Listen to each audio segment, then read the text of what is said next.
¿Qué tal, amigos de Puntos y Comas? Nos da mucho gusto que nos acompañen en este segmento de información útil rumbo a los comicios del 2 de junio del 2024.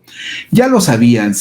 que tarde o temprano iba a llegar una disposición de esa naturaleza, pero no se prepararon, no le hicieron caso, finalmente siguieron con sus mismos hábitos y ahora resulta que la paridad de género ya puso en un predicamento a Morena y a Movimiento Ciudadano en la postulación de sus candidatos a 8 gubernaturas y a la jefatura de gobierno de la Ciudad de México. Morena pospuso hasta el próximo viernes 10 de noviembre los resultados de las encuestas que definirán quiénes serán los coordinadores de los comités para la defensa de la Cuarta Transformación en 9 entidades del país, donde luego de manera natural se convertirán en candidatos a las gubernaturas y a la jefatura de gobierno.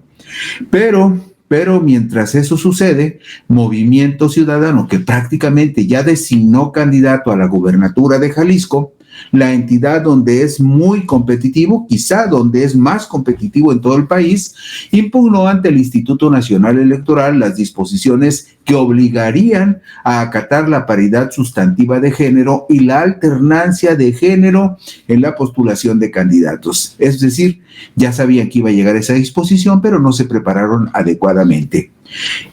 Hubo un acuerdo del Consejo General del Instituto Nacional Electoral aprobado el martes 24 de octubre del 2023. ¿Por qué es importante retomarlo? Porque de esta manera sabremos con toda claridad qué es lo que dijo el Instituto Nacional Electoral. Usted sabe que se hablan muchas cosas, incluso muchas ideas se multiplican en el ánimo de la opinión pública, pero en muchas ocasiones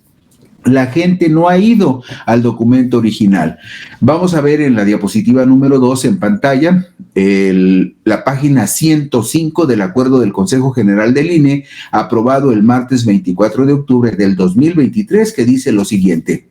derivado de que persiste una subrepresentación de mujeres en la titularidad de los poderes ejecutivos locales y tomando en consideración el contexto histórico de las entidades con procesos electorales locales, donde apenas han sido electas 3 mujeres en toda la historia, los partidos políticos nacionales deberán postular al menos 5 mujeres en las 9 entidades donde se elige la gubernatura y la jefatura de gobierno de la Ciudad de México. Lo anterior se considerará tanto para las candidaturas que postulen los partidos políticos nacionales en lo individual como coaliciones o en candidaturas comunes. De igual manera, los partidos políticos locales deberán observar la alternancia con respecto al género postulado en la última elección para la gubernatura. Es decir, si hace 5 años postularon una mujer,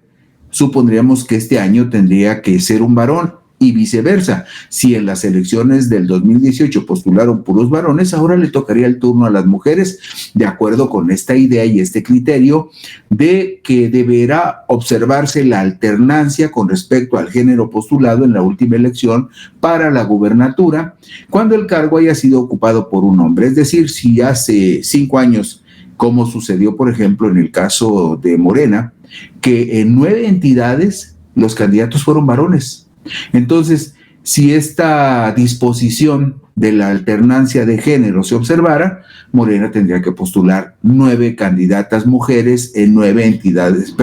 8 candidatas mujeres en 9 entidades federativas. Ello para potenciar la posibilidad de triunfo de una mujer en dichos espacios, derivado de la ya referida sobrerepresentación que prevalece. Pero, por supuesto, los partidos políticos van a optar por la primera disposición. Deberán postular al menos 5 mujeres en las 9 entidades donde se elige la gubernatura y la jefatura de gobierno de la Ciudad de México. Ese mismo acuerdo del Consejo General del INE, aprobado el martes 24 de octubre, reitera en la página 105, lo que acabamos de leer fue en la página 105, y reitera también que los organismos públicos locales, es decir, los institutos electorales locales, en el ámbito de su competencia y en cumplimiento a la obligación constitucional de promover, respetar, proteger y garantizar los derechos humanos en lo concerniente a la aplicación de los presentes criterios, serán los responsables de asegurar, conforme al dictamen aprobado por el Consejo General, que los partidos políticos den cumplimiento al principio de paridad de género en la postulación de candidaturas a gubernaturas en las entidades federativas en las que se renueva el Poder Ejecutivo local. Lo anterior con independencia de la responsabilidad de la Dirección Ejecutiva de Prerrogativas y Partidos Políticos de remitir la información a la representación del partido político nacional que corresponda. Y además, en un punto 7 de este acuerdo del Consejo General del INE se establece como medida compensatoria: los partidos políticos locales deberán observar la alternancia respecto al género postulado en la última elección para la gubernatura cuando el cargo haya sido ocupado por un hombre. Y mire usted, si vamos a ver la diapositiva número 4, ahí veremos una disposición muy concreta que se tendrá que cumplir en estos días. Se aprueba el procedimiento para garantizar el principio de paridad de género en la postulación de candidaturas a las gubernaturas y jefatura de gobierno de la Ciudad de México. Esta es una copia fiel, una captura de pantalla del acuerdo del INE en la página 111. Se requiere a los partidos políticos nacionales para que informen al INE a más tardar un día antes del inicio de las precampañas correspondientes y conforme a la tabla que más adelante se muestra, cómo aplicarán la competitividad en la postulación de mujeres a las candidaturas a gubernaturas y la jefatura de gobierno de la Ciudad de México, conforme a los criterios mínimos precisados en sus documentos básicos y de conformidad con lo establecido en la consideración 13 del presente acuerdo. ¿Por qué a Movimiento Ciudadano le urge que se aclare este punto y por qué están impugnando estas disposiciones de género y de alternancia de género? Porque ve usted en pantalla la fecha en que los partidos deberán informar quiénes, si van a ser mujeres o van a ser hombres sus candidatos en Ciudad de México, en Jalisco y en Yucatán, es justamente el 4 de noviembre. O sea, estamos justamente, mañana es viernes 3, el sábado es 4. El sábado 4, todos los partidos políticos le van a tener que informar al INE si los candidatos en Ciudad de México, Jalisco y Yucatán van a ser varones o van a ser mujeres. Por eso a Movimiento Ciudadano le urge que el Instituto Nacional Electoral resuelva, pero no creo que les vaya a alcanzar el tiempo. En Tabasco, las precampañas van a iniciar el 14 de noviembre, la notificación sobre quiénes van a ser los candidatos, si van a ser hombres o mujeres y cómo se van a definir. En Tabasco se tiene que informar al INE el 14 de noviembre, el 24 de noviembre con respecto a Guanajuato y Morelos, el 24 de diciembre con respecto a Puebla, el 1 de enero con respecto a Veracruz y el 21 de enero con respecto a Chiapas. Esos días que usted está viendo, los partidos tendrán que informarle al INE si van mujeres o van varones en las candidaturas a esas entidades federativas y cuál va a ser el procedimiento para que esas candidaturas se clarifiquen.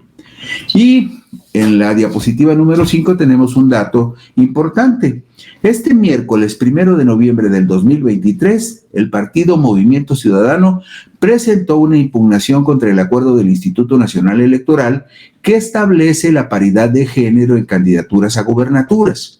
En Jalisco ya hay un presunto candidato único o también llamado candidato de unidad, el presidente municipal de Guadalajara, Pablo Lemus Navarro, a quien podría caérsele la nominación.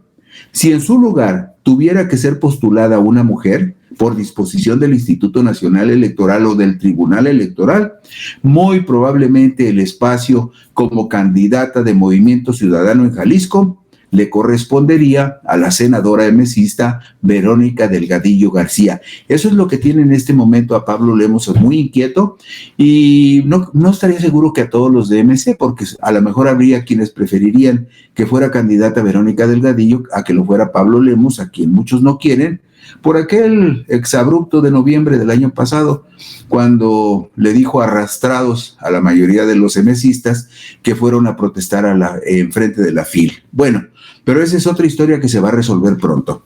El Frente Amplio por México, mientras tanto, que integran PAN, PRI, PRD, no tiene problemas con las disposiciones del INE y del Tribunal Electoral. Pues este miércoles 1 de noviembre informó que las candidaturas para gobernadores en Yucatán, Puebla, Veracruz y la Ciudad de México serán lideradas por hombres. Es decir, ya le dijo al INE, mira, aquí están los 4 varones que van y el resto que vamos a elegir de candidaturas de mujeres, ya luego te lo informamos, pero por lo pronto queda claro que nada más son 4 hombres. El dirigente nacional del PAN, Marco Cortés, informó que serán candidatos Santiago Taboada, alcalde con licencia de la alcaldía Benito Juárez, para la jefatura de gobierno de la Ciudad de México. Renán Alberto Barrera Concha, alcalde de Mérida, será candidato a la gubernatura de Yucatán por el Frente Amplio, y Eduardo Rivera Pérez, presidente municipal de la ciudad de Puebla, será candidato para la gubernatura de Puebla por el Frente Amplio. Donde sí va a estar muy triste para los veracruzanos va a ser que